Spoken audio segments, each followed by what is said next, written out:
Bonjour, je suis Lydia Provin de votre assistante, formatrice et créatrice d'applications pour Office et Adobe. Aujourd'hui, je vais vous présenter l'application Gérer vos devis, factures et stocks avec Excel.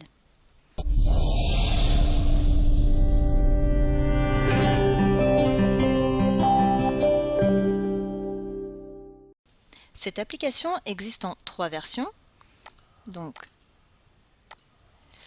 une version sans TVA, une version avec une TVA et une version avec 2 TVA. Donc, pour cette démonstration, je vais utiliser celle avec 2 TVA, mais le principe est le même pour les 3 versions.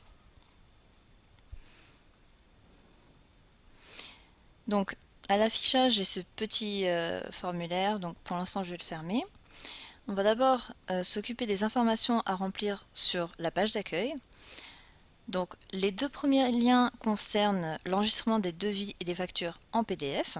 Donc, c'est tout à fait optionnel, hein, mais si vous voulez pouvoir enregistrer vos devis et factures en PDF, il faut remplir ces champs. Donc, c'est simplement un dossier. Moi, c'est mon bureau.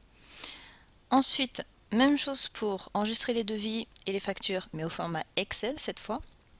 Donc là, vous mettez bien un fichier Excel. Donc pour les devis et les factures, simplement un fichier totalement vierge. Voilà, il n'y a rien de spécial. Pareil pour les factures. Et ensuite, ces 2 champs sont repris automatiquement. Ensuite, vous indiquez donc le nom de votre entreprise, adresse, SIRET, etc. Rien de sorcier pour l'instant.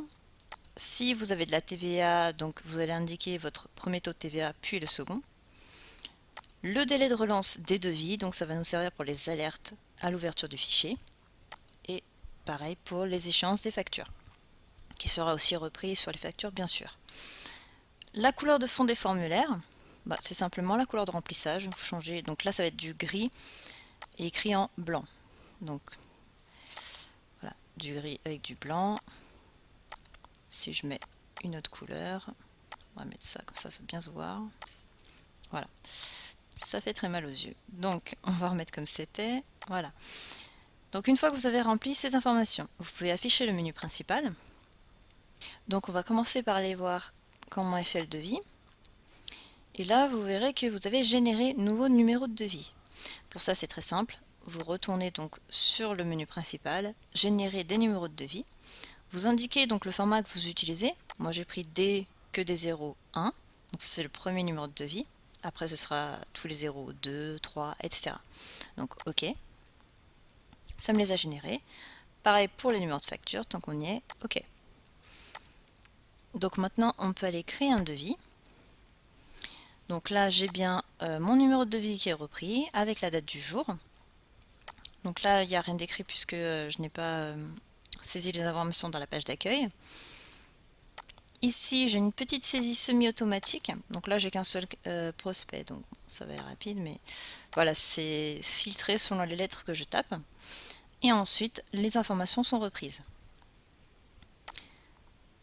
Pour les références, je peux saisir donc directement avec la liste déroulante ou directement au clavier et mettre 2 quantités par exemple. Donc après, tout est repris, tout est recalculé. Mais je peux aussi utiliser le formulaire de saisie, donc là je vais supprimer. OK. Indiquer donc que le prospect c'est l'orangerie, la référence pareil. Donc ce qu'on peut faire ici, c'est, alors je vais intervertir ma souris, mais on peut utiliser une douchette. Voilà. Et directement, ça me répercute les informations qui sont concernées. Donc, je récupère ma souris. Voilà. Et donc, je vais mettre une quantité. Valider. Oui. Et voilà. Tout simple, rien de sorcier. Ensuite, je peux donc supprimer le devis, bien sûr, le sortir en PDF. Et donc, ça va l'enregistrer sur mon bureau. Voilà. Je peux aussi enregistrer donc ce devis dans le classeur Excel que j'ai créé sur mon bureau, donc par simple clic. Voilà. L'imprimer via mon imprimante ou envoyer le devis par email. Donc là, ça va ouvrir Outlook. Voilà, avec un message pré-rempli que je peux modifier bien sûr. Donc tant que je ne clique pas sur envoyer, le devis n'est pas envoyé. Donc ok. Ensuite, donc on va aller voir la liste des devis. Donc il y a une petite chose à faire pour la première utilisation, mais après vous n'avez plus besoin de le faire. Voilà, c'est juste ça. Donc j'ai bien mon numéro de devis, la date, le nom du client, leur taxe, TVA, etc. Devis accepté pour l'instant, non. Après je peux mettre oui ou refuser. À compte reçu, oui ou non. Donc on va faire donc relancer un devis, c'est pareil, c'est comme pour l'envoyer. Et là, ça va vous faire choisir quel devis vous voulez relancer. Donc ça, c'est par rapport aux onglets qui sont enregistrés dans votre fichier Excel qui est sur votre bureau. Donc voilà, pareil, même principe. Ensuite, le devis est accepté. Je vais créer une facture d'acompte. Donc c'est toujours ce devis-là. Voilà, et tout est repris. Donc là, c'était une petite somme, donc forcément, ça fait pas grand-chose. Ok, et pareil, on peut l'enregistrer dans le classeur Excel, donc des factures cette fois-ci.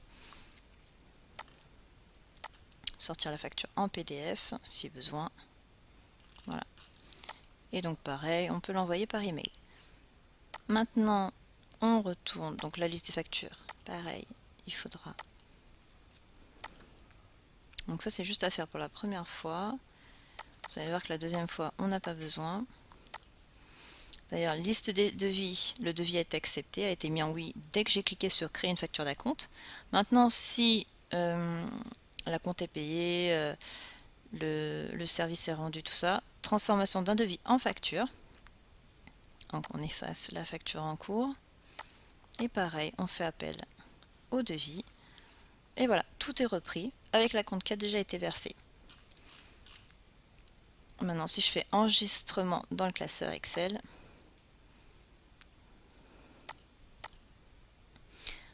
j'aurai bien ma facture ici. Et pareil, je peux relancer une facture. Ensuite, je peux voir les statistiques des factures. Ici. Donc, je vais retourner. On va aller voir comment ça se passe du côté déjà des tarifs. Donc là, pareil, un formulaire avec toute la liste donc, de vos articles en vente, leur prix unitaire, le taux de TVA si vous avez deux TVA différentes, sinon ce sera par défaut votre taux de TVA habituel, le stock initial, les entrées, les sorties, stock final, etc. Donc là, si je reprends ma facture, c'était un seul stylo. Donc les stylos.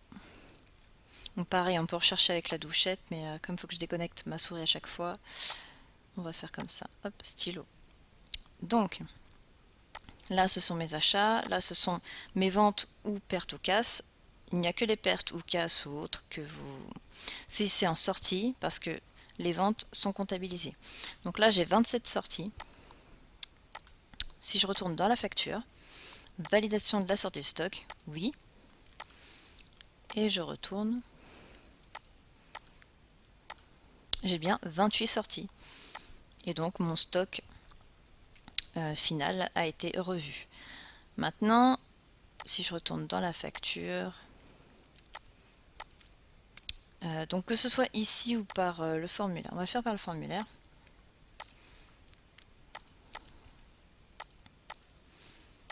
Donc on va dire que c'est donc les stylos. Et puis là j'ai une commande de 2500 stylos. Et là c'est rouge parce que la quantité stockée est inférieure. Impossible de valider. Donc je suis obligée de mettre, on va dire 2000. Ok, là c'est validé. Maintenant si je veux le faire manuellement, même histoire. Voilà, ok. Et donc là ça me met le stock maximal que je peux sortir. Je vais retourner donc sur les tarifs. Donc là le stock minimum, stock de sécurité et stock d'alerte, c'est ce stock qui me permettra de générer les alertes à l'ouverture du fichier. Donc si par exemple en stock final il ne me restait plus que 500, donc là je suis dans le rouge. Maintenant je ferme mon fichier et je le rouvre.